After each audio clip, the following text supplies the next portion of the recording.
الحمد لله رب العالمين والعاقبة للمتقين والصلاة والسلام على سيد الأنبياء والمرسلين وعلى آله وأصحابه الطيبين الطاهرين أما بعد فأعوذ بالله من الشيطان الرجيم بسم الله الرحمن الرحيم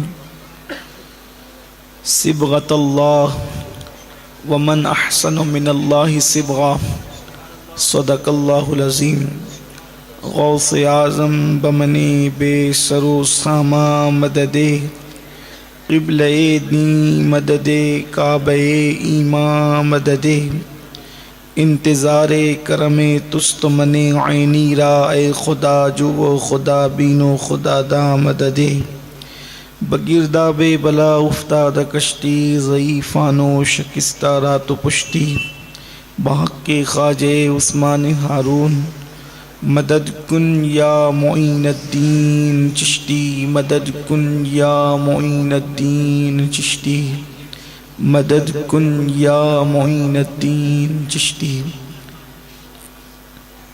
لائق صد تکریم واجب الاحترام برادر ذی قدر شہزادہ رسول حضرت مولانا سید محمد قادری صاحب جملہ ذوی الاحترام ذوی الاحتشام باصفا علماء کرام حاضرین محفل پردہ نشین ماؤں اور بہنوں السلام علیکم ورحمۃ اللہ وبرکاتہ۔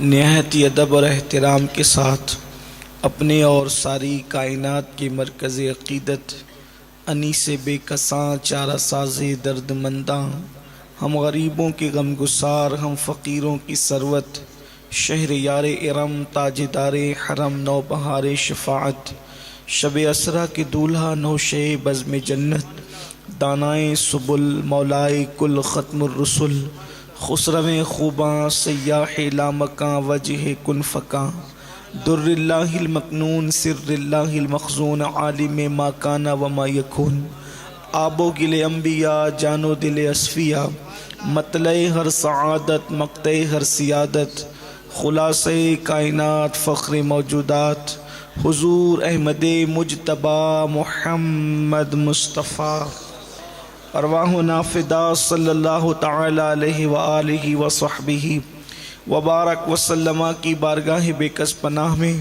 جس طریقے سے پڑھاؤں بلند آواز سے میرے ساتھ مل کر پڑھیں الصلاۃ والسلام علیک یا رسول اللہ، الصلاۃ والسلام علیک یا نبی اللہ، الصلاۃ والسلام علیک یا حبیب اللہ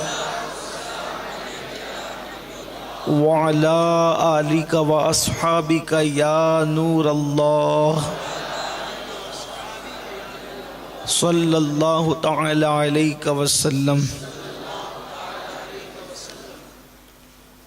خواجہ ہند وہ دربار ہے اعلیٰ تیرا، خواجہ ہند وہ دربار ہے اعلیٰ تیرا، کبھی محروم نہیں مانگنے والا تیرا۔ آج کی یہ محفل عطائے رسول ہند الولی معین ملت والدین خواجہ معین الدین چشتی حسن سنجری ثم اجمیری رضی اللہ تبارک و تعالی عنہ کی یاد میں انعقاد پذیر ہے۔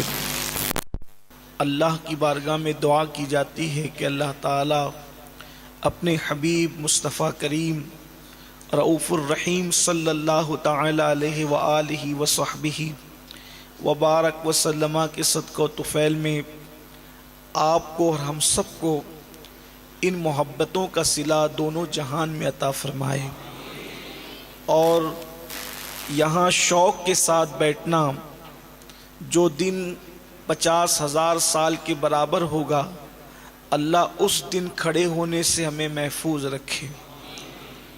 چونکہ مجھے عنوان جو دیا گیا ہے عطائے رسول سرکار غریب نواز کا، اس کی مناسبت سے قرآن مقدس کی آیہ کریمہ کے حصے کی تلاوت کی ہے۔ سلطان الہند سرکار غریب نواز ہندوستان کے مبلغ اعظم ہیں۔ سب سے بڑا دین کا مبلغ اور دین کا داعی ہونے کا شرف سرزمین ہندوستان پر اللہ تبارک و تعالیٰ نے غریب نواز کو عطا فرمایا ہے۔ یہ بڑا اعزاز ہے غریب نواز کے لیے کہ آپ کو اللہ نے ہندوستان کا مبلغ اعظم بنایا، اور آپ کے ذریعے سے اللہ نے ارض ہند پر جو دین کا کام لیا وہ کسی کے حصے میں نہیں آیا۔ سرکار غریب نواز، ان کی زندگی کو جب ہم پڑھتے ہیں، ان کی زندگی کا مطالعہ کرتے ہیں تو ہم اس نتیجے پر پہنچتے ہیں کہ اللہ کے رسول صلی اللہ علیہ وآلہ وسلم نے اپنی سیرت کے جو گل بوٹے لگائے تھے اس کا عکس جمیل سرکار غریب نواز نے اپنی زندگی کے اندر ڈھال لیا تھا۔ ہم جو چیزیں، بہت ساری چیزیں ہم اللہ کے رسول علیہ السلام کی زندگی میں دیکھتے ہیں، اس کا عکس ہمیں سرکار غریب نواز کی زندگی میں نظر آتا ہے۔ میں اپنے نوجوانوں کو اس اعتبار سے حضور غریب نواز کی زندگی آج پیش کرنا چاہتا ہوں کہ وہ اللہ کا رنگ جو مصطفیٰ جان رحمت صلی اللہ علیہ وآلہ وسلم کی سیرت کی شکل میں سرکار غریب نواز نے اپنے آپ پر جو اوڑھا تھا اور جو چڑھایا تھا، وہ سیرت کے رنگ میں اس قدر رنگ چکے تھے کہ پیدائشی طور پر ان پر اللہ تبارک و تعالیٰ نے مصطفیٰ جان رحمت کی سیرت کا رنگ چڑھا دیا تھا، جس کو قرآن اللہ کا رنگ کہتا ہے۔ میرے پیارے آقا صلی اللہ علیہ وآلہ وسلم کے پیارے دیوانوں، اس لیے کہ وقت میں بہت زیادہ وسعت نہیں ہے، بہت اشاروں کے اندر میں آپ کے سامنے کچھ باتیں پیش کرتا ہوں۔ آپ نے سیرت کے حوالے سے، مصطفیٰ جان رحمت کی سیرت طیبہ کے حوالے سے میلاد کے موقع پر سنا ہوگا کہ ماں کے شکم میں اللہ تبارک و تعالیٰ نے مصطفیٰ جان رحمت کو یہ شعور عطا فرمایا تھا کہ میرے آقا صلی اللہ علیہ وآلہ وسلم فرماتے ہیں کہ جب میں ماں کے پیٹ میں تھا تو لوح محفوظ پر چلنے والے قلم کی آواز کو سن لیا کرتا تھا۔ یہ اللہ کے حبیب صلی اللہ علیہ وسلم کا فرمان ہے کہ جب میں ماں کے شکم میں تھا تو لوح محفوظ پر چلنے والے قلم کی آواز کو سن لیا کرتا تھا۔ اس سے پتا چلا کہ شکم مادر میں اللہ نے مصطفیٰ جان رحمت کو آواز سننے کا ادراک عطا فرمایا۔ ماں کے پیٹ میں اللہ تبارک و تعالیٰ نے کچھ بولنے اور کرنے کا اللہ نے شعور عطا فرمایا۔ اللہ اکبر۔ اب یہ سیرت النبی صلی اللہ علیہ وآلہ وسلم کا ایک پہلو ہے، اگرچہ اس حدیث مبارکہ کی سند میں لوگوں نے گفتگو بھی کی ہے، لیکن اس کی طرف جانے کی بجائے اب آپ دیکھیں سرکار غریب نواز رضی اللہ تعالیٰ کی والدہ محترمہ بی بی ام الورا ماہ نور رضی اللہ تعالیٰ عنہ ارشاد فرماتی ہیں کہ جب معین الدین میرے شکم میں آئے، عام طور پر جو لوگ سائنس پڑھتے پڑھاتے ہیں انہیں پتا ہے، اور اسلام بھی یہ بات کہتا ہے کہ جب بچہ ماں کے پیٹ میں 4 مہینے مکمل ہو جاتے ہیں تو بچے میں جان پیدا ہو جاتی ہے۔ اللہ تبارک و تعالیٰ بچے میں جان پیدا کر دیتا ہے۔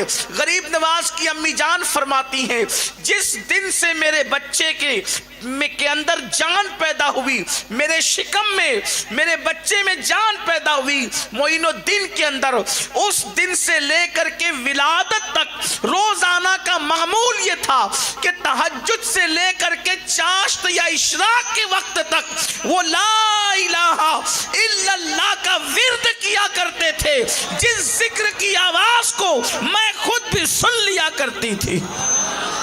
اتنی بلند آواز سے وہ ذکر کی آواز آتی تھی کہ میں اپنے کانوں سے سن لیا کرتی تھی شکم مادر کے اندر اللہ اکبر سیرت النبی کا یہ رنگ سرکار غریب نواز کی زندگی میں. اسی طریقے سے غریب نواز کی زندگی کے اندر ایک چیز اور ہمیں ملتی ہے. مثال کے طور پر حضرت سیدہ حلیمہ سعدیہ رضی اللہ تعالی عنہا ارشاد فرماتی ہیں کہ جب میں نے محمد عربی کو جو ہے وہ دائیں طرف کا پستان پیش کیا دودھ پینے کے لیے تو انہوں نے دودھ نوش فرمایا، لیکن جب بائیں طرف کا میں نے جو ہے شرف عطا کرنے کے لیے دیا تو انہوں نے منہ پھیر لیا، اور میرا وہ بچہ میرے شوہر کی گود میں موجود تھا تو انہوں نے بائیں طرف کی طرف سے منہ ہٹا کر کے میرے شوہر نے جو بچہ لے کر کے کھڑا ہوا تھا اس کی طرف اشارہ کیا اور گویا کہ بتایا امی میں تو دودھ پی چکا ہوں، اب میرے بھائی کو بھی پلا دیا جائے جو بھوک کی وجہ سے سسک رہا ہے، بھوک کی وجہ سے بلک رہا ہے. اور پھر انہوں نے اپنے بھائی کے لیے پستہ کو ترک کیا. میرے امام فرماتے ہیں بھائیوں کے لیے ترک پستہ کریں.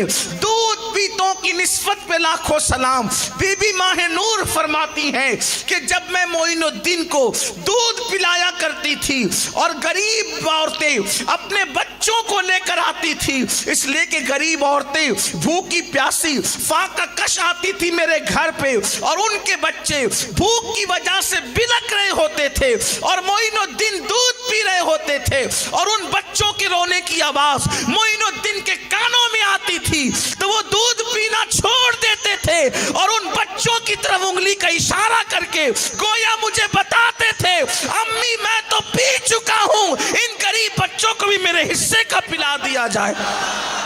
یہ بچپنے میں سیرت النبی صلی اللہ علیہ وآلہ وسلم کا عکس جمیل سرکار غریب نواز رضی اللہ تعالیٰ کی زندگی میں نظر آتا ہے. پھر اس کے بعد آپ دیکھیں اللہ اکبر حضور اکرم صلی اللہ علیہ وآلہ وسلم زندگی کے اندر اور بھی بہت سارے واقعات ملتے ہیں، لیکن گفتگو کو جو ہے وہ بہت طول نہ دیتے ہوئے ایک واقعے کی طرف چلتے ہیں جو ہمیں بہت زیادہ متاثر کرتا ہے، ہم ہی کو نہیں بلکہ کائنات انسانی کو متاثر کرتا ہے.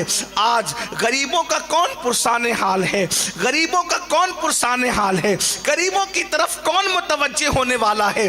یاد رکھیں سفید پوش لوگ اللہ اکبر غریبوں کے حق کی بات تو کرتے ہیں، لیکن جب غریب اپنا حق مانگنے کے لیے آتا ہے تو غریب کو ٹھوکروں سے جو ہے وہ ہٹا دیا جاتا ہے، راستے سے ہٹانے کی کوشش کی جاتی ہے، حق تک نہیں دیا جاتا.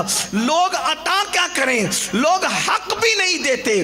عطا اور حق میں فرق ہے، حق لوگ نہیں دیتے، عطا کیا کریں گے. اللہ اکبر. لیکن مصطفیٰ جان رحمت نے حق تو اپنی جگہ ہے، مصطفیٰ جان رحمت نے غریبوں کو عطا کیا، غریبوں کو نوازا. مثال کے طور پہ دیکھیں مکے کی سرزمین پر اونچ نیچ اور برادریوں میں انسانوں کو تقسیم کر دیا گیا تھا. مصطفیٰ جان رحمت نے حبشی اور عربی کو ایک مقام پہ کھڑا کر کے بتا دیا نہ حبشی کو عربی پہ فضیلت ہے نہ عربی کو حبشی پہ فضیلت ہے.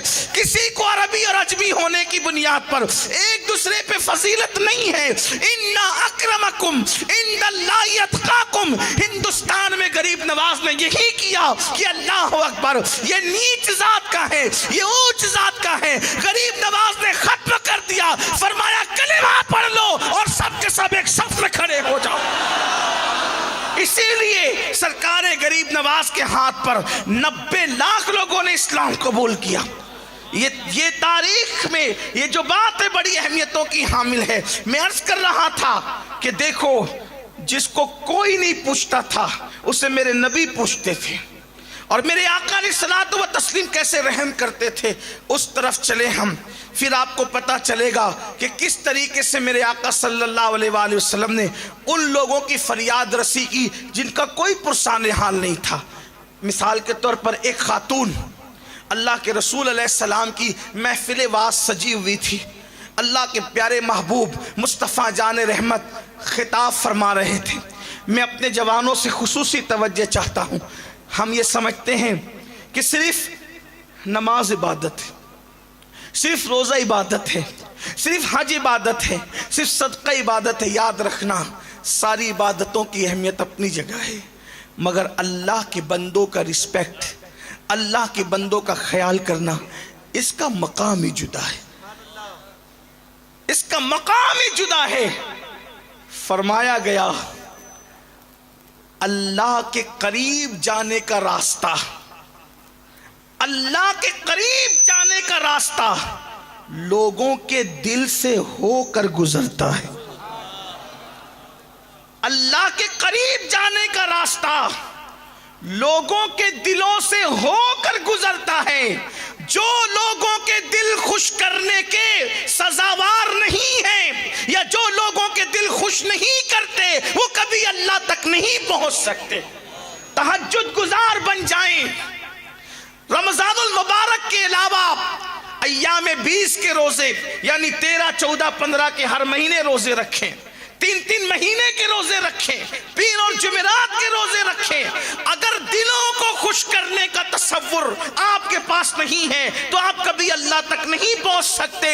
اس لیے کہ جب تک کہ مخلوق سے محبت نہیں کرو گے، خالق کی محبت تمہارے دلوں میں کبھی پیوست نہیں ہو سکتی. میری قوم کے وہ جوان جو آج ہاتھوں میں تسبیحاں لے کر کے اپنے آپ کو دیندار سمجھتے ہیں، یا چہروں پہ داڑیاں سجا کر اپنے آپ کو دیندار سمجھتے ہیں، اور ماں باپ کو خوش نہیں کر سکتے، بہن بھائیوں کا حق ادا نہیں کر سکتے، پڑوسیوں کو ان کے حقوق نہیں دے سکتے، بیوی کو ان کے حقوق نہیں دے سکتے، ان لوگوں کو سوچنا چاہیے قیامت کے دن آپ کے نامہ اعمال میں نیکی کا وہ تصور نہیں ہوگا جو آپ دے کر کے بیٹھے.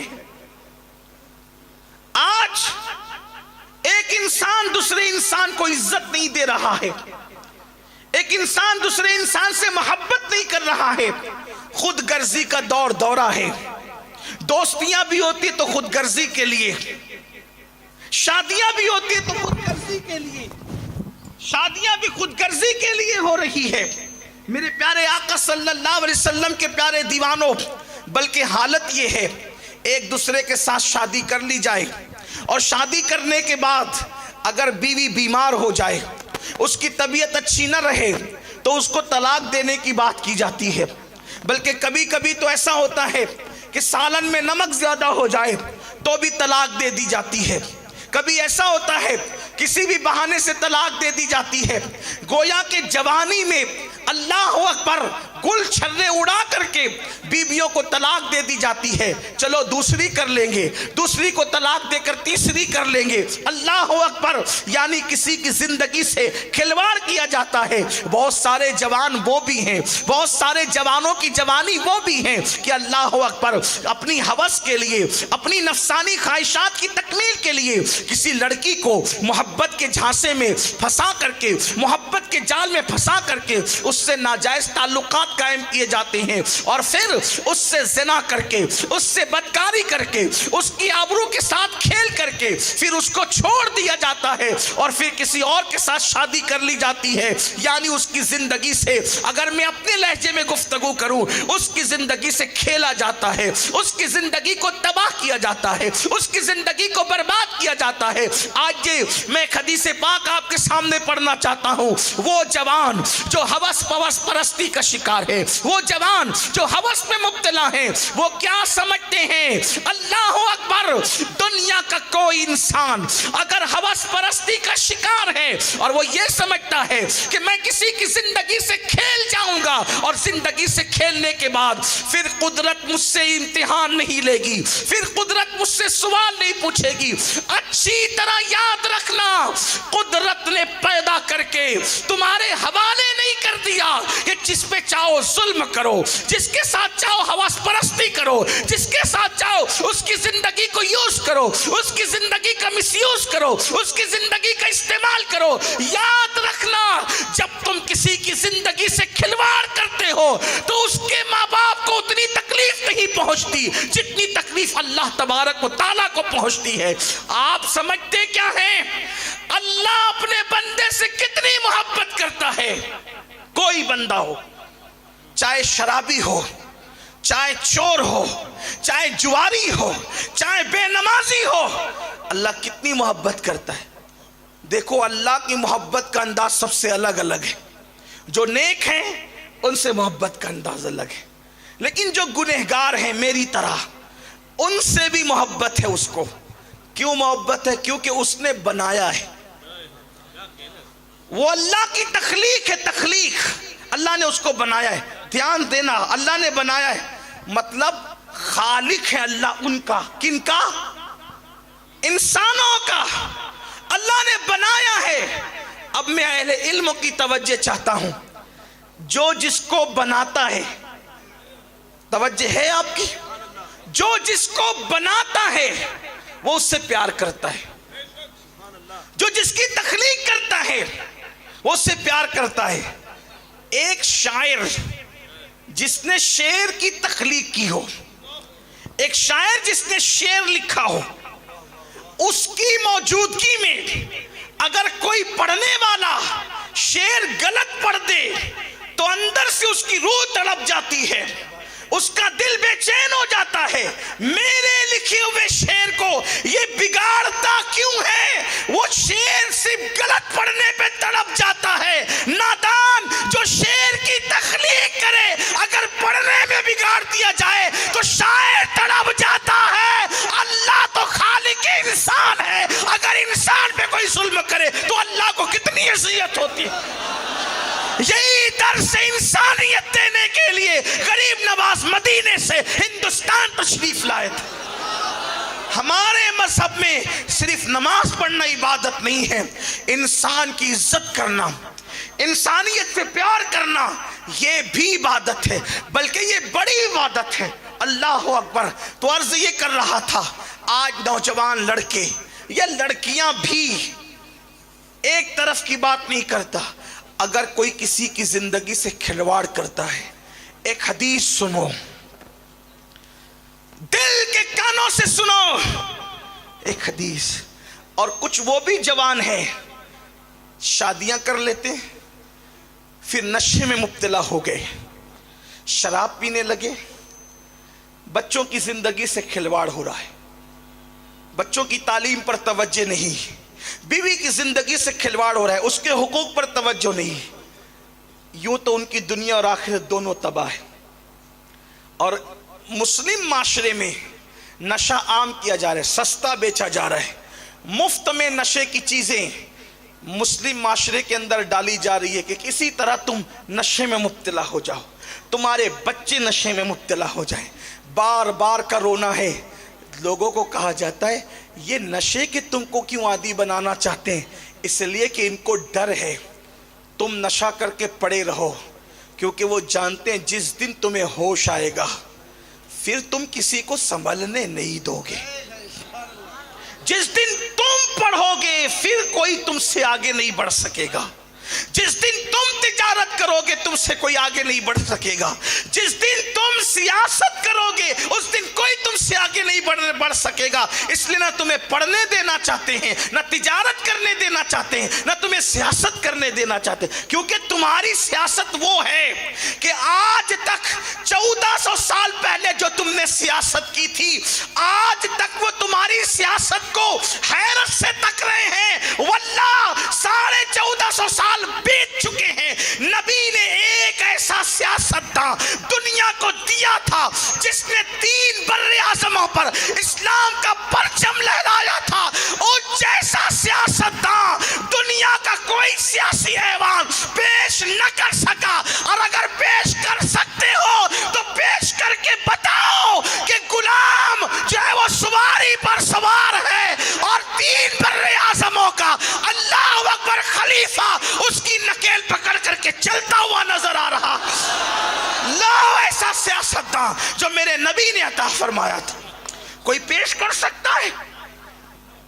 غلاموں پہ ظلم کرنے والے سیاستدانوں کے نام تو ہم لے لیں گے، لیکن غلام کو ناکے پر سواری پر سوار کرنے والا کوئی ایسا آقا بھی تو بتاؤ. بیت المال کے پیسوں پر کئی ہزار روپے، کئی ہزار کروڑ کی فلائٹیں خریدنے والے سیاستداں تو ملیں گے، لیکن بیت المقدس اپنی کمزور سواری پر بیٹھ کر جانے والا اور وہ بھی غلام کو بٹھا کر لے جانے والا۔ آپ کو اسلام کے سوا کہیں نظر نہیں آئے گا۔ بیت المال کو پیسہ کھا جانے والے سیاستدان تو آپ کو ملیں گے، لیکن ایسا محتاج سیاستدان بھی ملے گا کہ مسجد نبوی میں وقت کا امیر المومنین ایک ڈائری نکال کر کے حساب لکھتا ہے اور ایک چراغ جل رہا ہے، ایک چراغ جل رہا ہے، تحریر ہو رہی ہے، بعد میں دوسری ڈائری آتی ہے تو قلم بھی دوسرا آتا ہے۔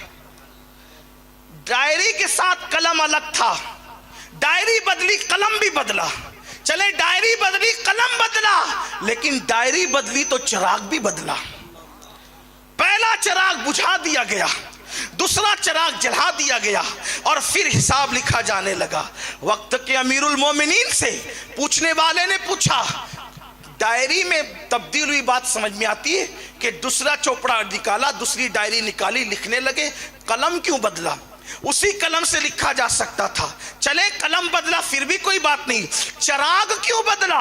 پہلا چراغ بجھایا، دوسرا چراغ جلایا، یہ بھی روشنی دے رہے، وہ بھی روشنی دے رہا تھا، وہ بجھایا کیوں، یہ جلایا کیوں؟ تو وقت کے امیر المومنین نے بتایا، پہلے میں حکومت کا حساب کر رہا تھا تو حکومت کا چراغ جلا رہا تھا، اب گھر کا حساب کر رہا ہوں تو حکومت کے چراغ کی روشنی میں گھر کا حساب کرنا یہ خیانت سمجھتا ہوں، اس لیے میں نے حکومت کا چراغ بجھا کر اپنے گھر کا چراغ جلایا ہے، کیونکہ حساب گھر کا کر رہا ہوں۔ وہ کون حساب کرنے والا تھا؟ اسی کو دنیا عمر ابن خطاب کہتی ہے، جو صفا کے چبوترے سے مصطفیٰ جان رحمت نے عطا فرمایا۔ نعرہ تکبیر، نعرہ رسالت، حضور سید امین القادری، سبحان اللہ سبحان اللہ۔ اس لیے تمہیں نشے میں مبتلا رکھنا چاہتے ہیں کہ پھر کوئی تم میں پرتو عمر پیدا نہ ہو، تمہیں اس لیے نشے میں مبتلا رکھنا چاہتے ہیں کہ پھر تم میں کوئی بو علی سینہ پیدا نہ ہو، پھر تم میں کوئی فیسا گورس جنم نہ لے سکے۔ یہ ہے سازشیں، آپ سمجھو گے کب؟ آپ کو کب سمجھ نہیں آئے گا؟ آپ تو کہتے ہو کہ یہ سہولت مل رہی ہے، وہ سہولت نہیں ہے۔ اگر ان کو آپ سے محبت ہوتی تو یہ انٹرنیٹ فری نہیں کرتے، یہ آپ کی روٹیوں کا انتظام کرتے، آپ کے بچوں کی تعلیم کا انتظام کرتے، آپ کے بچوں کی تربیت کا انتظام کرتے۔ یہ رات بھر آپ کو ننگا ناچنے کے لیے موقع فراہم نہیں کرتے۔ ہمیں سمجھنا ہوگا، ہمیں شعور سے کام لینا ہوگا، کہاں جا رہے ہو، کس کے پیچھے جا رہے ہو۔ بات دور نکلی، عرض یہ کر رہا تھا، اپنے بچوں کی زندگی سے کھلواڑ کرنے والوں، اپنی بیوی کی زندگی سے کھلواڑ کرنے والوں، یا ناجائز محبت، عشق کے نام پر ناجائز تعلقات قائم کر کے کسی کنواری لڑکی کی آبرو سے کھلواڑ کرنے والوں، حدیث سنو جس کا مفہوم اپنے الفاظ کے جامع میں پیش کر رہا ہوں۔ عورت سے کھلواڑ کرنا یا اس کی زندگی سے یا اپنے بچوں کی زندگی سے کھلواڑ کرنا، یہ تو بہت بڑا جرم ہے۔ کسی چڑیا کی زندگی سے کھیلنا، چڑیا جس کی کوئی عزت نہیں ہے سماج میں، چڑیا جس کی کوئی اوقات اور حیثیت نہیں ہے لوگوں کے درمیان، جس کا وزن بھی چھٹاک بھر سے زیادہ نہیں ہوتا۔ میرے آقا غیب دا نبی صلی اللہ علیہ وآلہ وسلم نے فرمایا کہ جس نے چڑیا سے کھیلا، جس نے چڑیا سے کھیلا اور وہ چڑیا مر گئی، جس نے چڑیا سے کھیلا اور چڑیا مر گئی، قیامت کے دن وہ چڑیا اللہ کی عدالت میں فریاد کرے گی، مولا آج عدل اور انصاف کا دن ہے، میں تجھ سے عدل اور انصاف چاہتی ہوں۔ یہ شخص نے میری زندگی سے کھیلا تھا حتیٰ کہ میں مر گئی تھی۔ چڑیا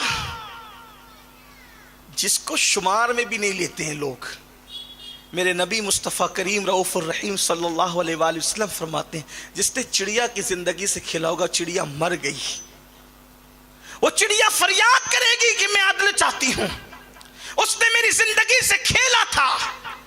تو اللہ اس چڑیا کی آواز میں اتنا اثر اور اتنی طاقت پیدا کرے گا، یعنی چڑیا کی آواز تو بہت باریک سی ہوتی ہے نا دنیا میں، کون سنتا ہے، لیکن قیامت میں اللہ چڑیا کی اثر میں چڑیا کی آواز میں اتنی طاقت پیدا فرمائے گا کہ وہ آواز ایسی نکلے گی جیسے بجلی کی کڑک، اور جس نے اس کی زندگی سے کھلواڑ کیا ہوگا اس کے کانوں کو پھاڑ دے گی، اور اللہ اس چڑیا کو جواب دے گا آج ہر مظلوم کو ظالم سے حق دلایا جائے گا، اور اللہ جواب دے گا اگر کسی سینگ والی بکری نے بغیر سینگ والی بکری کو مارا ہوگا، کسی سینگ والی بکری نے بغیر سینگ والی بکری کو مارا ہوگا تو وہ بغیر سینگ والی بکری کو بدلہ دلایا جائے گا سینگ والی بکری سے۔ اگر کسی پتھر نے کسی پتھر کو مار کر کے اس پر چوٹ دی ہوگی تو وہ پتھر نے جس پتھر پر چوٹ لگائی ہے اس سے بھی بدلہ دلایا جائے گا۔ اگر کسی لکڑی نے کسی لکڑی کو خراش دی ہے تو اس لکڑی کو بھی بدلہ دلایا جائے گا۔ آج عدل ہوگا، آج انصاف ہوگا، اور پھر اللہ تبارک و تعالی اپنی عدالت میں اس بدبخت کے لیے فیصلہ فرمائے گا جس نے چڑیا کی زندگی سے کھلواڑ کیا تھا۔ اللہ فرمائے گا یہ پہاڑوں جیسی نیکیاں لے کر کے آیا ہے، لیکن ایک چڑیا کی زندگی سے کھلواڑ کرنے کے بدلے میں اس کی ساری نیکیاں ضائع کر دی جائے اور منہ کے بل گھسیٹتے ہوئے اس کو جہنم میں لے جایا جائے۔ میں پوچھنا چاہتا ہوں جس نے چڑیا کی زندگی سے کھلواڑ کیا، جب اس کے نیکیاں پہاڑوں جیسی ضائع کر کے اس کو منہ کے بل گھسیٹتے ہوئے جہنم میں لے جایا جائے گا، تو جس نے نشہ کر کے اپنی بیوی کی زندگی سے کھلواڑ کیا، اپنے بچوں کی زندگی سے کھلواڑ کیا، یا جس نے ناجائز محبت کر کے پیار اور عشق کے نام پر کسی لڑکی سے یا کسی لڑکی نے کسی لڑکے کی زندگی سے کھلواڑ کیا، ان کا انجام کیا ہوگا؟ تو بات دور نکلی۔ میں عرض یہ کر رہا تھا غریبوں کا کوئی پرسان حال نہیں، غریبوں کا کوئی مددگار نہیں، غریبوں کا کوئی غم گسار نہیں، مگر آؤ میرے آقا علیہ الصلوۃ و تسلیم کا انداز کیا ہے۔ میں بہت دیر تک آج آپ کو جو ہے وہ امتحان میں نہیں رکھنا چاہوں گا، جلدی سے اپنی گفتگو سمیٹنے کی کوشش کر رہا ہوں۔ اللہ اکبر، میرے آقا کی محفل واز جاری ہے، حضور کی محفل جاری ہے، اس میں ایک آواز گونجتی ہے، مسجد نبوی ہے، ستاروں کی طرح میرے آقا کو گھیر کر صحابہ بیٹھے ہوئے ہیں، گویا کہ ستاروں کے جھرمٹ میں آفتاب نبوت مہتاب رسالت جلوگر ہے۔ اچانک ایک آواز گونجتی ہے، اے محمد روح فدا صلی اللہ علیہ وسلم، مجھے آپ سے کچھ کام ہے، مجھے آپ سے کچھ کام ہے۔ حالانکہ اس لہجے میں کبھی صحابہ گفتگو نہیں کرتے تھے، جب بھی میرے آقا کو پکارتے تو کہتے فدا کا امی و ابی یا رسول اللہ، یا رسول اللہ ہمارے ماں باپ آپ پہ قربان۔ انداز دیکھیں، اس کے جملے نقل کر رہا ہوں، اے محمد مجھے آپ سے کچھ کام ہے۔ حضور کی محفل واز رک گئی، آقا اس کی طرف متوجہ ہوئے۔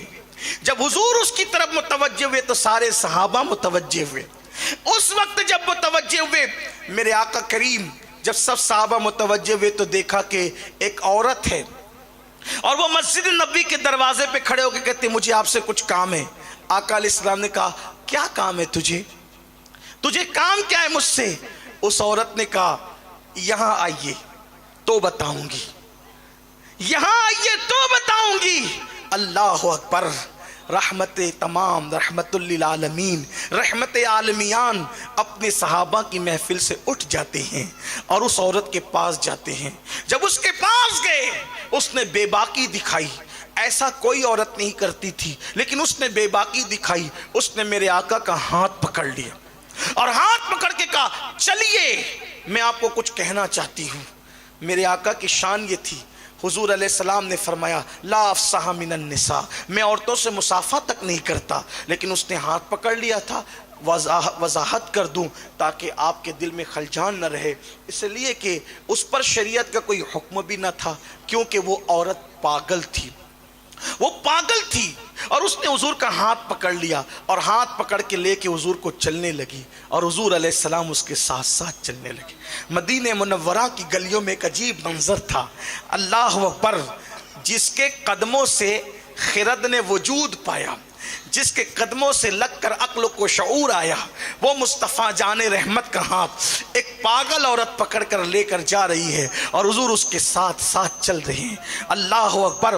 پھر ایک مقام آتا ہے، ایک میدان آتا ہے جہاں پر عرب کی چلچلاتی ہوئی دھوپ مدینہ منورہ کے ریگزاروں کو جو ہے وہ تپا رہی تھی اور گرما رہی تھی، اس میں لے کر کے کھڑی ہو گئی اور اپنی اپنی بات کرنے لگی۔ اس کی بات بے سر و پیر کی تھی، اس کی باتوں کا کوئی معنی نہ تھا، اس کی باتوں کا کوئی مفہوم نہ تھا، اس کی باتوں کا کوئی مضمون نہ تھا، لیکن قربان جن باتوں کا کوئی مضمون نہ تھا افصح العرب اس کا کلام سن رہے تھے۔ جس بات کا کوئی سر پیر نہ تھا، اللہ اکبر، جس کو اللہ تبارک و تعالیٰ نے کلام کا ملکہ دیا تھا، حضور گوش کے ساتھ اپنے کانوں کو متوجہ کر کے اس کی گفتگو کو سن کر مسکرا رہے تھے۔ ماتھے پر سلوٹیں نہیں تھی، ماتھے پر شکن نہیں تھا، بلکہ خندہ پیشانی کے ساتھ ایک پاگل غریب عورت کی گفتگو سنی جا رہی تھی۔ صحابہ کے چہرے پر ایک رنگ آتا، دوسرا رنگ جاتا۔ کچھ لوگوں کے دل و دماغ میں تو یہ تصور اور خیالات اٹھ رہے تھے اور جنم لے رہے تھے،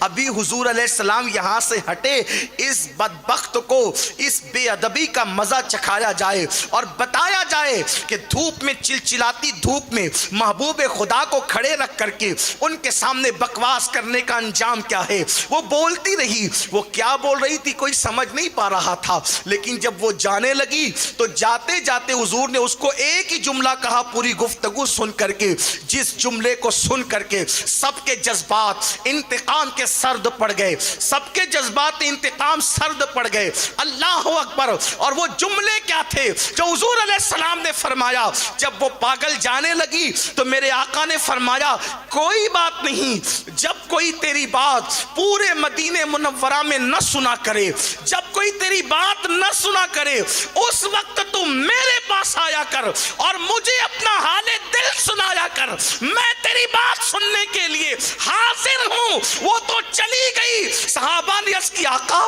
ہمارے ماں باپ آپ پہ قربان، وہ پاگل تھی پاگل، اور وہ بکواس کرتی رہتی ہے، اس کی کوئی نہیں سنتا ہے۔ آپ کو اتنی دیر تک اس نے مشقت میں کھڑے رکھا۔ مصطفیٰ جان رحمت نے صحابہ کو کس طرح تسلی دی؟ فرمایا جیسے میں تمہارے لیے ہوں اس کے لیے بھی تو ہوں، اس کی کوئی نہیں سنتا، اگر میں بھی نہیں سنوں گا تو وہ حال اس کو سنائے گی جس کا کوئی سننے والا نہیں، اس کا سننے والا آمنہ کا لال ہے۔ نعرہ تکبیر، نعرہ رسالت۔ غریبوں کے ساتھ یہ انداز مصطفیٰ جان رحمت کا تھا۔ یہ سیرت پاک کا عکس جمیل سیدنا غریب نواز کی زندگی میں آپ دیکھیں، سرکار غریب نواز کی زندگی میں آپ دیکھیں۔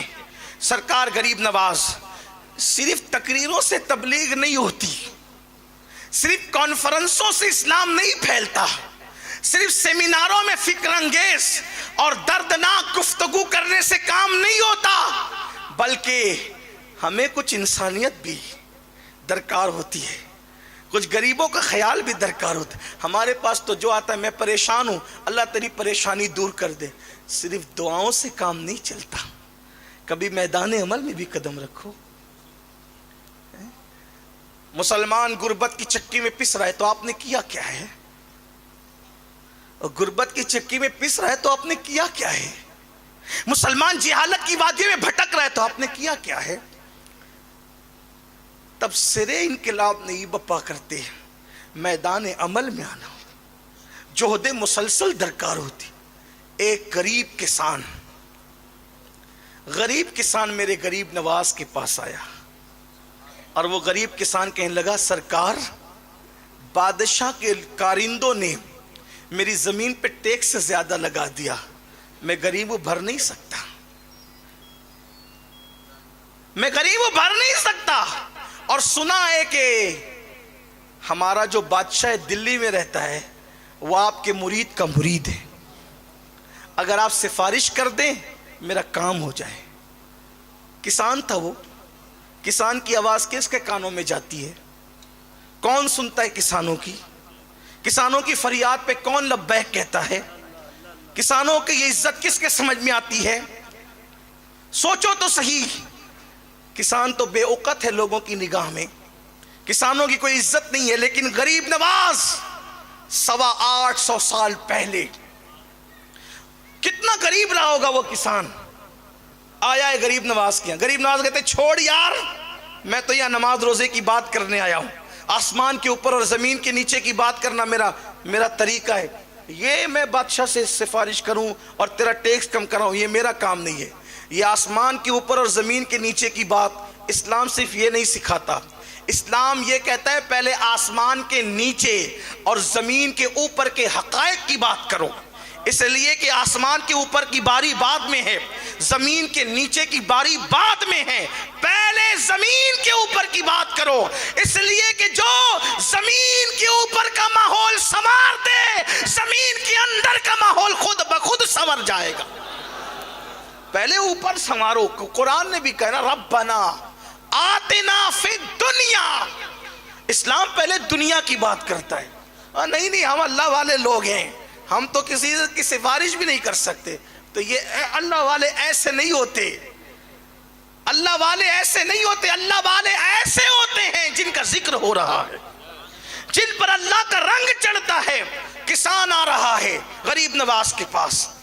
میں سوچتا ہوں آج آپ میری بات سن کر آپ بھی سوچیں گے کہ غریب نواز آج اگر زمین کے اندر کی بجائے زمین کے اوپر ہوتے اور شاید ماحول کچھ اور ہوتا، ماحول کچھ اور ہوتا. خواجہ کا ہندوستان ہے یہ، ہندوستان کے راجہ غریب نواز، روحانیت کا تاجدار، دلوں پہ حکومت کرنے والا. یاد رکھنا سروں پہ حکومت کرنے والا حاکم نہیں ہوتا، دلوں پہ حکومت کرنے والا حاکم ہوتا ہے.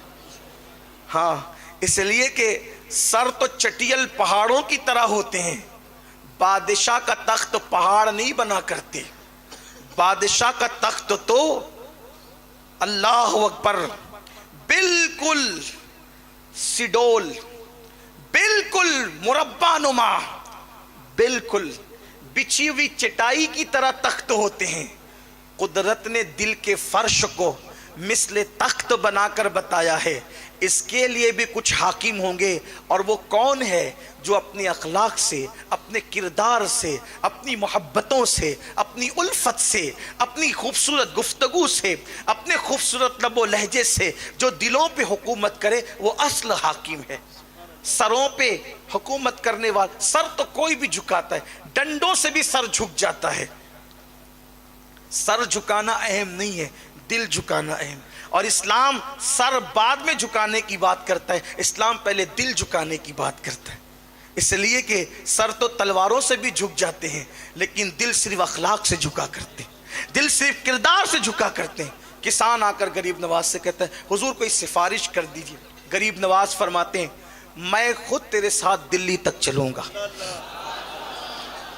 غریب نواز اس کسان سے کہتے ہیں، یہ 850 سال پہلے کی بات ہے، اس کا آپ ذہن میں تصور رکھیے گا اور اس کو آپ خیال رکھیے گا، سننے والے موجودین بھی اور غائبین بھی، کہ یہ بات 850 سال پہلے کی ہے کہ سرکار غریب نواز کے پاس کسان آیا اجمیر مقدس میں کہ بادشاہ کے کارندوں نے ظلم کیا کسان پر. غریب نواز سے کہا سفارش کر دیں. فرمایا میں خود چلوں گا.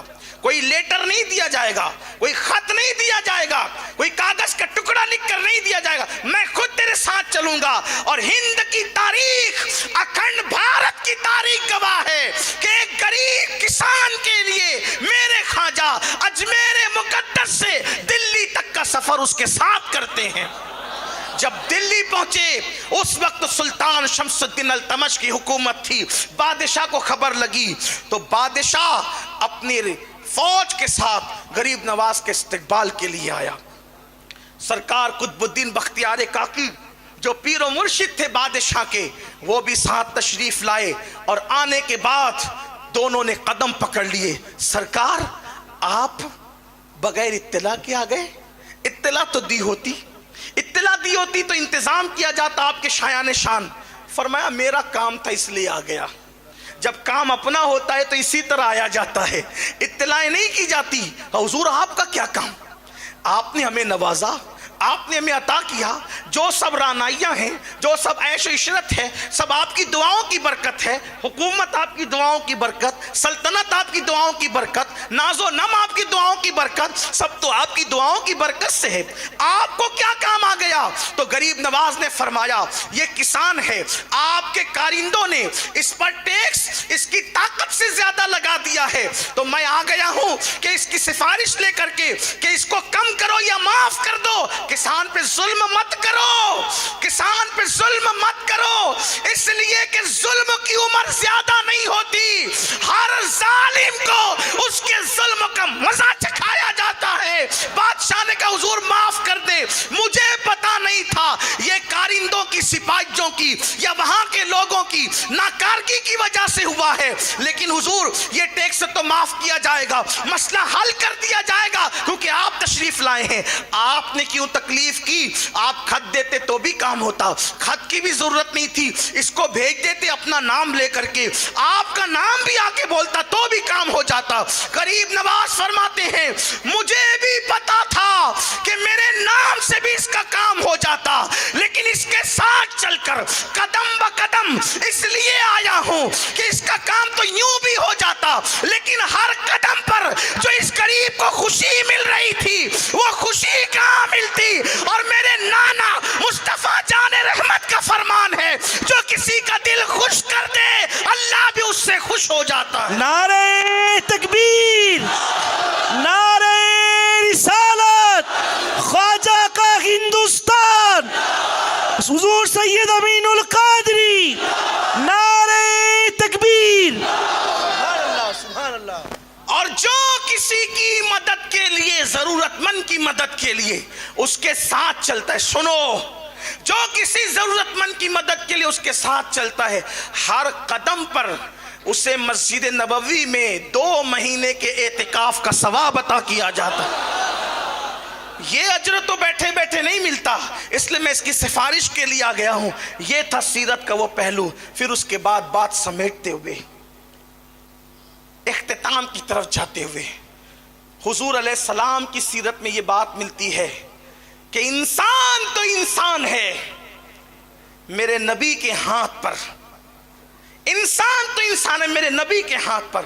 جنات نے تک کلمہ پڑھا ہے، حالانکہ جنات نظر نہیں آتے.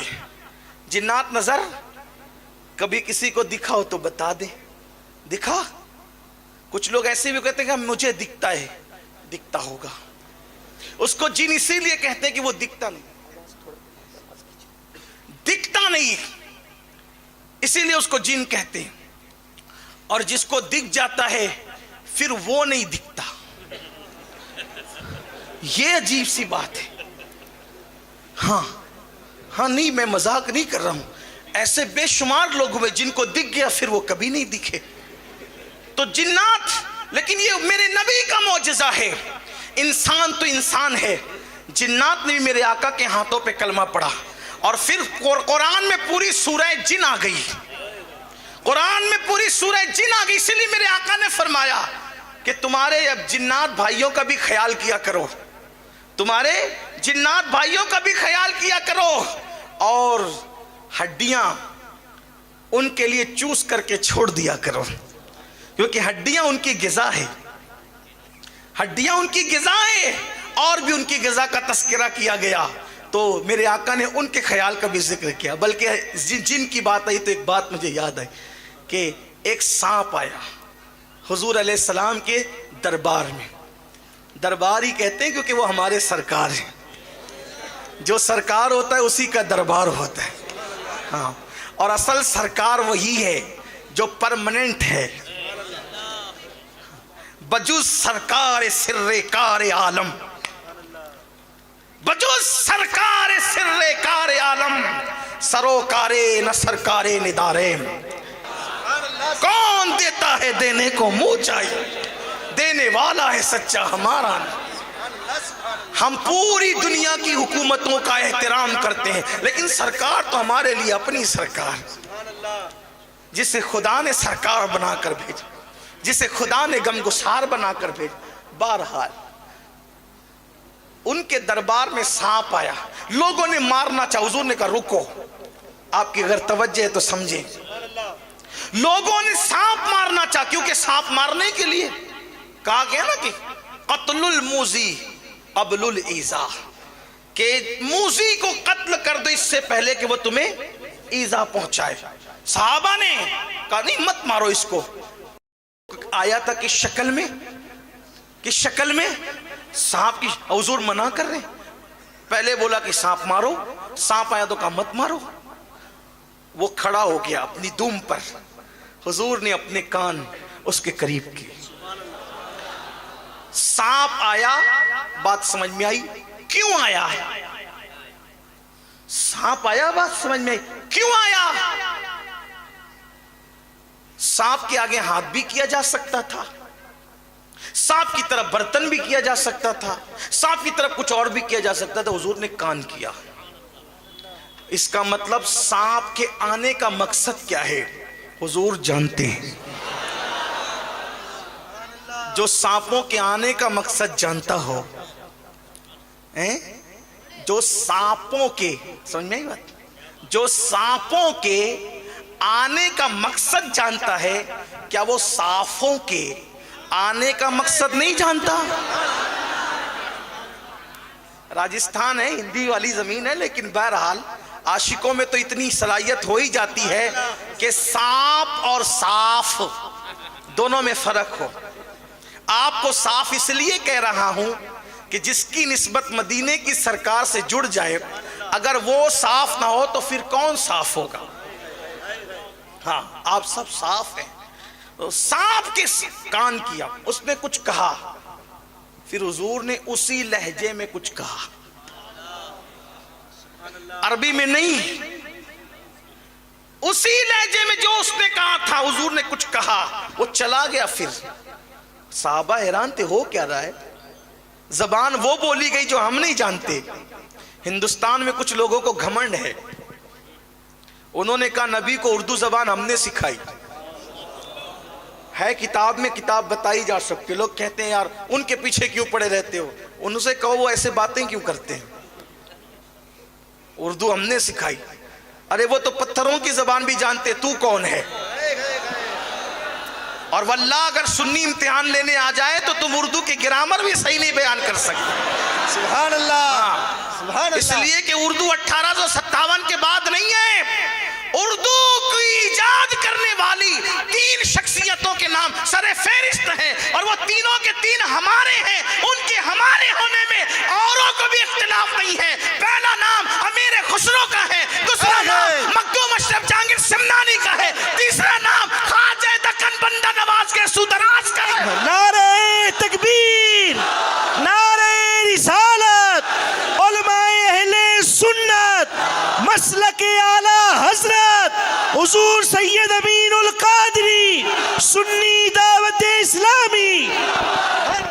تینوں کے ہمارے ہونے میں اردو نبی کو سکھانے والوں آپ کو بھی اختلاف نہیں ہے, اس لیے کہ تینوں قبروں پر چادر اوڑھ کر پڑے جو آپ کے یہاں شرک ہے. یہ تو صرف ہمارا مزاج ہے, ہمارا ظرف ہے. میں کسی کو گالی نہیں دے رہا ہوں, لیکن بات یہ ہے. اور یہ بھی آپ کو بتاؤں کہ لوگوں کو اردو سے بڑی تکلیف ہے. ہم اردو کو مٹا دیں گے, اردو کو مٹا دیں گے. ہم کہتے ہیں فلمیں تو ہندی بناتے ہو, فلمیں ہندی بناتے ہو, گانے اردو میں گاتے ہو, کیونکہ پتہ ہے کہ جتنی لذتیں اردو میں ہوگی وہ کسی زبان میں نہیں ہوگی. ہندی بہت خوبصورت زبان ہے جانتا ہوں میں, لیکن گانوں کے لیے, شاعری کے لیے فارسی زبان کے بعد اردو زبان سے زیادہ کوئی زبان دلچسپ ثابت نہیں ہوئی ہے. اور اگر لوگوں کو اردو مٹانے کا اتنا ہی شوق ہے تو ہم کہتے ہیں جس سے بھارت آزاد ہوا تھا وہ ایک مختصر نعرہ ہے, اور اس نعرے کا نام ہے انقلاب زندہ باد. جب یہ نعرہ لگا تھا تب بھارت آزاد ہوا تھا. واللہ یہ انقلاب زندہ باد بتا دو کس زبان کا نعرہ ہے. یہ انقلاب بھی اردو کی پیداوار ہے. اور آپ کو یہ بتاؤں, آپ سے بھی کہتا ہوں اردو سیکھو, انگلش میڈیم میں اپنے بچوں کو ضرور پڑھاؤ, لیکن اردو زندہ رکھو. اس لیے کہ اسلام کا ذخیرہ کتب کے حوالے سے, لٹریچر کے حوالے سے عربی اور فارسی کے بعد سب سے زیادہ اگر ہے تو وہ اردو زبان میں ہے. اردو زندہ رہنی چاہیے اور رہے گی. کیوں؟ اس لیے کہ ولی کے بٹھائے ہوئے اونٹ نہیں اٹھا سکتے، تو ولیوں کی ایجاد کی ہوئی زبانوں کو لوگ کیسے مٹا سکتے ہیں؟ وہ نہیں مٹے گی، نہیں مٹے گی. بہرحال زبان اردو ہے. بات چلی تھی دور نکلی. عرض کر رہا تھا کہ حضور علیہ السلام نے اسی سانپ کو اس کے لہجے میں جواب دیا، وہ چلا گیا. صحابہ نے پوچھا حضور یہ کیا تھا؟ آقا فرماتے وہ جنات تھا، جنات، اور سانپ کی شکل میں آیا تھا اور مجھ سے مسئلہ پوچھنے آیا تھا، تو میں نے اس کو اس کے مسئلے کا جواب عطا کیا اور اس کی زبان میں عطا کیا جو زبان وہ لے کے. تو جنات نے حضور کے ہاتھوں پہ کلمہ پڑھا. یہ سیرت کا باب میرے خواجہ کی زندگی میں بھی نظر آتا ہے. بس بات ختم ہوتی ہے، اب اختتام کو پہنچتی ہے. غریب نواز نے کیسے پڑھایا جنات کو کلمہ، جن کو کلمہ کیسے پڑھایا. قربان کیا احسانات ہیں ہمارے بزرگوں کے. ہم اپنے بزرگوں کی اللہ اکبر وہ قدر نہیں کرتے جو ہمیں کرنا چاہیے. انہوں نے دین کی جو خدمت کی، اس کے لیے جو مشکلیں اٹھائیں، مصیبتیں اٹھائیں، اس پہ ہماری کوئی توجہ نہیں. ہوا یہ کہ رائے پتورا جس وقت اس نے دیکھا، چونکہ بانٹ رکھا تھا سماج کو خطوں میں، قبیلوں میں، زبان میں، علاقوں میں، عصبیت پہ بانٹ رکھا تھا. غریب نواز ایک کرنے آئے تھے، ایک کرنے. میں اکثر اپنے بھائیوں سے کہتا ہوں صوفیہ کا مسلک دو کرنا نہیں ہے، ایک کرنا ہے. ٹھیک جیسا کہ وہ بہت مشہور واقعہ ہے کہ بابا فرید الدین گنج شکر کا مرید لوہار تھا، تحفے میں کینچی لے کر آیا. تو بابا فرید نے فرمایا بابا ہم صوفی لوگ ہیں، کینچی کیوں لائے ہو؟ اگر تحفہ ہی دینا ہے تو سوئی کا تحفہ دو، سوئی. تو اس نے پوچھا حضور یہ کینچی اور سوئی میں کیا فرق ہے؟ فرمایا بیٹے کینچی ایک کو دو کرتی ہے اور سوئی دو کو ایک کرتی ہے. دو کرنے نہیں آئے، ایک کرنے آئے. آپ بتائیں کینچی اوزار میں، کینچی اوزار اور ہتھیار میں سب سے حقیر اور کمزور اوزار ہے، اس لیے کہ کینچی سے کس کا مرڈر بھی نہیں ہوتا ہے. کینچی سے تو کپڑے ہی کٹتے ہیں. چاقو کی بات الگ ہے. کینچی آپ دیکھ لیں، کینچی سے اگر کسی کو اللہ نہ کرے مار دیا جائے وہ نہیں مرے گا، کیونکہ کینچی جو ہے نا وہ اس طریقے سے ہوتی ہے کہ اس کی دھار ایک دوسرے میں پیوست ہوتی ہے، تو اس سے لوگوں کو مارا نہیں جاتا. کیا صوفیہ ہے جو اوزار ہے تو اوزار، لیکن قتل نہیں کرتا، صرف دو کرتا ہے. ایک ہے قتل کرنا، ایک ہے دو کرنا. ایک ہے قتل کرنا، ایک ہے دو کرنا. ارے جو صرف دو کر دیتا ہے صوفیہ کہتے ہیں ہم اس کو بھی پسند نہیں کرتے، ہمیں تو سوئی دھاگا چاہیے، سوئی چاہیے جو ایک کرے. اور غریب نواز نے کسی ایک کو بھی تھپڑ نہیں مارا، ایک کو بھی تھپڑ نہیں مارا. 90 لاکھ کو کلمہ پڑھایا، ایک پر بھی ڈنڈا نہیں اٹھایا، 90 لاکھ کو کلمہ پڑھایا. کیوں؟ پیار کی بولی، محبت کی بولی. اسی سے تو لوگ لرزہ برندان ہیں کہ آپ کو بولیاں اچھی آتی ہیں، آپ کی زبان میں اللہ نے بڑی مٹھاس رکھی ہے. اور یار انسان تو انسان ہے، وہ جنات جو بنے ہیں آگ سے، جب آپ بولنے پر آؤ وہ بھی ٹھنڈے ہو جائیں، جب آپ بولنے پر آؤ تو وہ بھی ٹھنڈے ہو جائیں. جب رائے پتورا نے دیکھا کہ سرکار غریب نواز رضی اللہ تبارک و تعالیٰ عنہ کے ہاتھ پر لوگ اسلام قبول کرتے جا رہے ہیں، لوگ جڑتے جا رہے ہیں، کیا ہوا؟ اس کو بڑا ٹینشن تھا میرا تختہ نہ پلٹ جائے، میری حکومت نہ چلی جائے. اپنے آپ کو سمجھتا تھا بہت پاورفل، لیکن یہ بھی سمجھتا تھا اچھی طرح کہ یہ فقیر جو کر سکتا ہے وہ کچھ نہیں، کوئی نہیں کر سکتا. اس نے سوچا لوگ اس کی طرف جا رہے ہیں، بڑھ رہے ہیں، اس کو ختم کرو. جادو کروایا، مشہور بات ہے، جادو کروایا، پتھر کو 2 انگلیوں پہ روک دیا غریب نواز. آپ نے سنا ہے، بار بار سنا ہے. پانی بند کیا، غریب نواز نے کاسے میں سمیٹ لیا، کاسے میں سمیٹ لیا پورے انا ساگر کو. پھر کیا ہوا؟ پھر سانپ بھیجے، بچھو بھیجے، بہت کچھ کیا. آخری میں جب سب کر کے تھک گیا تو ایک جنات تھا، اجمیر معلیٰ کی سرزمین پہ انا ساگر کے کنارے کھڑے رہتا تھا، لوگ اس کی عبادت کرتے تھے. آخری حربہ اجمیر والوں کے لیے مدد کے لیے وہی تھا کہ جنگوں میں ادھر ادھر جب بہت مشکل آتی تو کہتے سادی دیو کو تو مدد کر. کہا جاتا ہے کہ جب وہ چلتا تھا تو ایسے پیر رکھتا تھا کہ زمین میں دھمک ہوتی تھی، لوگ ڈرتے تھے اس سے. رائے پتورا نے کہا وہ فقیر 2 انگلیوں کے درمیان مسل دینا اس کا کام ہے، اس کا اتنا چھوٹا سا کام ہے بس کہ اسے مسل دیا جائے. وہ چھوڑتا ہی نہیں ہے ہندوستان، اجمیر چھوڑ کے جاتا ہی نہیں ہے. لوگ مسلمان ہوئے جا رہے ہیں، اس کے قریب ہوئے جا رہے ہیں، جا اور اس کا قصہ تمام کر دے.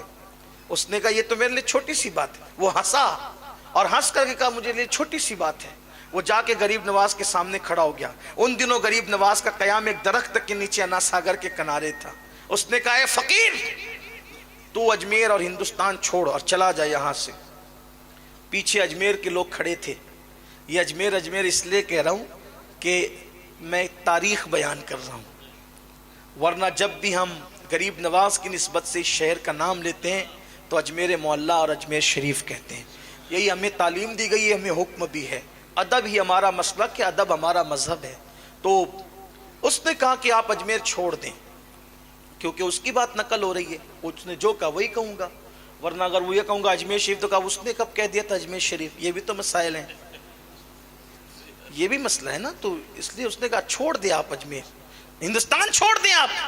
غریب نواز نے فرمایا میں ایسے چھوڑنے کا نہیں، ہندوستان ایسے چھوڑ کے نہیں جاؤں گا کیونکہ خود نہیں آیا ہوں. ہندوستان اگر ہندوستان چھڑوانے کا خواب ہے سادی دیو، او سادی دیو، اگر تو چاہتا ہے کہ ہندوستان سے ہمیں نکالے تو غریب نواز کا جواب ہے میں خود نہیں آیا، مجھے مدینے کی سرکار نے بھیجا ہے. ایسے نہیں جاؤں گا، نہیں جاؤں گا ایسے، بلکہ مر کے بھی نہیں جاؤں گا. ہاں مر کے بھی کوئی نہیں لے جا سکتا ہمیں. کیوں؟ اس لیے کہ یہ ہندوستان کا سینہ ہمارے لیے قدرت نے مخصوص کر دیا. غریب نواز آج بھی اس کے سینے میں آرام کر رہے جسے اجمیر معلیٰ کہا جاتا ہے.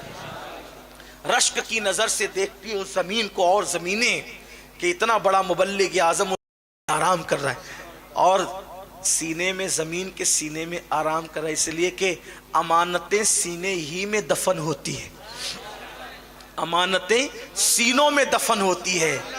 ہم گھسپیٹیے لوگ نہیں ہیں. ہندوستان میں امانت ہے ہندوستان کی، ہم ہندوستان کی امانت ہیں، ہم نے دفن اس میں ہونا ہے. امانتیں دفن ہوتی ہے، باغی دفن نہیں ہوتے، غدار دفن نہیں ہوتے. اللہ اکبر. اگر نظام الدین یہاں دفن ہے تو بتایا جا رہا ہے کہ نظام الدین یہاں کے باغی کا نام نہیں، نظام الدین یہاں کی امانت کا نام ہے. قطب الدین اگر یہاں دفن ہے تو قطب الدین یہاں کے باغی اور لٹیرے کا نام نہیں، قطب الدین بختیار کا کہ ہندوستان کی امانت کا نام ہے. یہ امانتیں ہندوستان کی، اور انشاءاللہ قیامت کے دن اسی زمین سے یہ امانتیں اٹھے گی. یہ اس زمین کی بھی امانت ہے اور ہمارے مذہب کی بھی امانت ہے. یہ اولیاء اللہ کے آستانے. اللہ اکبر. تو سرکار سلطان الہند غریب نواز نے کہ میں ایسے نہیں جاؤں گا، تیرے کہنے سے نہیں. کہا پھر مرنے کے لیے تیار ہو جا. دھمکی دے رہا ہے مار ڈالیں گے تمہیں. غریب نواز نے کہا ٹھیک ہے، ہمارا ایمان ہے مسلمانوں کا، اگر اللہ نے موت لکھی ہے تو تیرے مارے بغیر بھی ہم مریں گے. اگر موت لکھی ہے تو مر جائیں، اور نہیں اس نے موت لکھی ہے تو پوری دنیا کے لوگ جمع ہو جائیں مارنے کے لیے، ہمیں مار نہیں سکتے. زندگی اور موت کا فلسفہ یہی ہے، پوری دنیا کسی کو مارنے کے لیے جمع ہو جائے اور اللہ نے موت نہیں لکھی ہے نہیں مار سکتے. تاریخ بھری پڑی ہے تاریخ.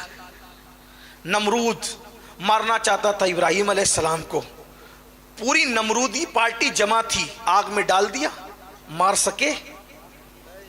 فرعون مارنا چاہتا تھا موسیٰ علیہ السلام کو، اللہ نے اس کے گھر میں پرورش کروائی.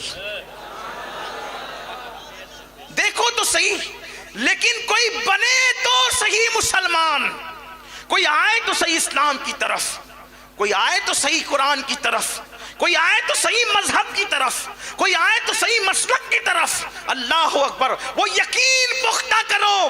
جس دن مسلمانوں اپنا یقین اللہ پر پختہ ہو گیا, اس دن مارنے والے پالنے پر مجبور ہوں گے, لیکن ہمیں اپنا یقین پختہ کرنا ہوگا. سرکار غریب نواز نے فرمایا تو نہیں مار سکتا مجھے, میرے اللہ نے اگر میری موت نہیں لکھی تو تو نہیں مار سکتا مجھے. اور پھر آپ نے اس پر ایک حملہ خود کیا.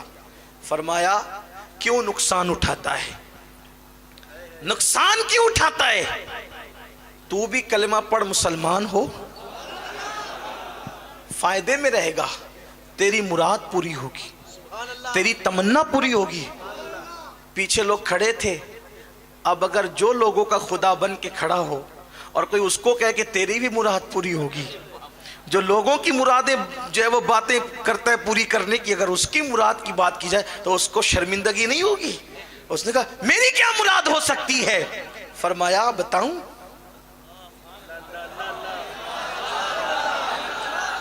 غیب دا نبی کا بیٹا اس لہجے میں گفتگو کر رہا تھا ایک جنات کے ساتھ. بہت ممکن ہے کچھ لوگوں کو ہوگا یہ بخاری میں ہے کیا؟ میرے عزیز وہ بخاری تو برسوں پہلے لکھی گئی, اس میں کیسے ہو سکتا ہے؟ کچھ لوگ تو یہ کہہ سکتے ہیں نا نہیں ہمیں بخاری میں بتائیں گے تو ہمیں جو ہے وہ ہم اس پہ یقین کریں گے. اگر ہر بات کا یقین آپ کو بخاری سے ہوتا ہے, اگر آپ برا نہیں مانے تو صرف سمجھانے کے لیے کہوں ایک بات, ناراض نہیں ہوں گے آپ؟ حالانکہ آپ نے بولنے کے لیے بٹھایا ہے مجھے, لیکن آپ ناراض نہیں ہوں گے. اگر آپ کہتے ہیں ہر بات ہم بخاری سے ہی مانیں گے, تو آپ جو ہے وہ اپنے ابا کے شہزادے ہیں. یہ تو کوئی بخاری میں نہیں لکھا ہے نا. نہیں, اس میں ہنسنے کی بات نہیں, مذاق اڑانے کی بات نہیں ہے کہ یہ بھی بخاری میں ہے. نہیں ہے نا میرے عزیز, تو ہر بات بخاری میں نہیں ہوتی ہے. اس لیے کہ بخاری مقررات کو حذف کر دیا جائے تو صرف 2500 حدیثوں کا مجموعہ ہے. مقررات کو حذف کر کے کم و بیش 2500 احادیث کا مجموعہ ہے. اور جس نے بخاری لکھی ہے ان کا خود کا دعویٰ ہے کہ مجھے 2 لاکھ حدیثیں یاد ہیں, 1 لاکھ صحیح اور 1 لاکھ غیر صحیح, اس میں سے میں نے صرف اتنی حدیثیں لکھی ہے. اب بتاؤ اگر جو صحیح حدیثیں تھی اس میں ہی سے 2500 لکھی گئی تو 97,500 حدیثیں خود امام بخاری کے عقیدے میں صحیح تھی, لیکن وہ گئی کہاں؟ وہ کہاں گئی؟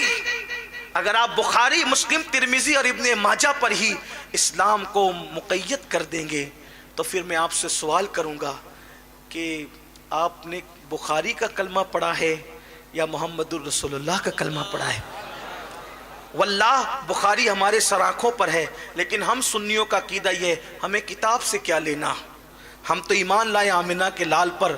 میرے نبی کا فرمان اگر دیوار پہ لکھا مل جائے تو ہم اس کا بھی احترام کرتے ہیں. ہم کتاب نہیں دیکھتے, ہم نبی کا فرمان دیکھتے ہیں. اور بخاری کا احترام اس لیے کرتے ہیں کہ اس میں سب سے زیادہ صحیح احادیث موجود ہے. اصح الکتب بعد کتاب اللہ, اس کو اس لیے مانتے ہیں. لیکن آپ اگر یہ کہیں کہ سارا دین سمٹ کر بخاری میں آ جائے تو یہ بات اچھی نہیں ہے, آپ کو ایسی بات نہیں کرنا چاہیے. لیکن میں نے جو بات کہی وہ آپ کی اجازت سے کہی, آپ کو برا بھی نہیں ماننا چاہیے کہ جو بات میں نے کی سمجھانے کے لیے کہی ہے. آپ اس طرح کی بات نہیں, یہ چیز آپ بخاری میں, یہ چیز آپ بخاری میں. بلکہ ابھی رجب شریف کا مہینہ شروع ہے نا, آج 7ویں شب لگ گئی ہے, ابھی کنڈوں کی نیاز کا معاملہ ہوگا اور لوگ کہیں بخاری میں ہے اس کا ذکر. یہ بات ہے, کنڈوں کی نیاز کا ذکر بھی آپ کو بخاری میں چاہیے. میرے عزیز ایسی بات مت کرو. کنڈوں کی ایک نیاز ہے, مستحب عمل ہے, اصال ثواب ہے, اور اصال ثواب کے لیے اور مستحب عمل کے لیے یا نفل عمل کے لیے کسی ثبوت کی ضرورت نہیں ہوتی. دیکھو ایک بات آپ سے کہتا ہوں, بات جو وہ تفصیلی ہو رہی ہے لیکن بات سمیٹنے لگا ہوں, سمیٹ بھی رہا ہوں دیر سے, لیکن آپ سننا چاہتے ہیں تو اختصار کے ساتھ اس کو کہوں. دیکھیے اگر کچھ لوگوں کا یہ خیال ہوتا ہے نا, انگوٹھے چومنا کہاں سے ثابت ہے؟